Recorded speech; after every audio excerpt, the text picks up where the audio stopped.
Hothouse.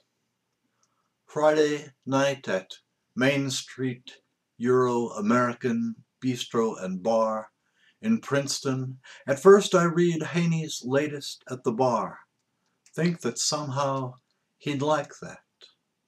Later moved to a larger room, one filled with the tinkle of silverware, the clatter of china, a chaotic chorus of voices, simultaneous conversations at 32 tables, waves of vocal rhythm, ebbs, flows of sound, random and yet like ocean waves, a sound with a unique byplay beauty of its own. Beneath, black and white photos of renowned artists, oddly photographed as if they had always been old, when the whole point once was the outrage they'd sparked as young men, young women, who held up mirrors that showed us our gargoyle selves, made us see it, made us by now even like it. Salvador Dali, for instance, mugs with a woman, possibly his wife, and I can't help thinking of him counting down the days of one visit by eating one gold-foiled wrapped chocolate daily from the mantel in his New York hotel suite. Dali going home to Spain a few days early that year because a thief I know personally, left alone in the room for a moment, ate 2 of his foiled sweets. The din in the dining room undiminished, the sound of so many voices I don't have to understand.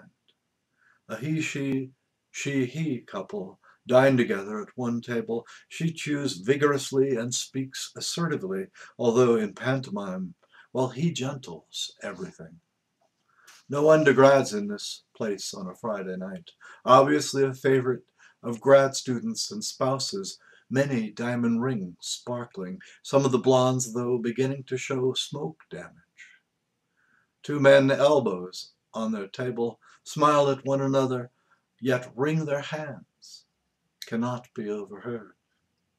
So many lean and lovely, so deep in apparently bright conversation that suddenly I realize all these years intellectually I have been starved, while these folks feasted at ease behind the large paned windows of this place, cantilevered back at the second level exactly like a greenhouse. Alone, invisible myself, I see all the affluent hothouse plants arrayed, cultivated in their own way, but yet to bloom, headed mostly towards seasonal, short-term, decorative display.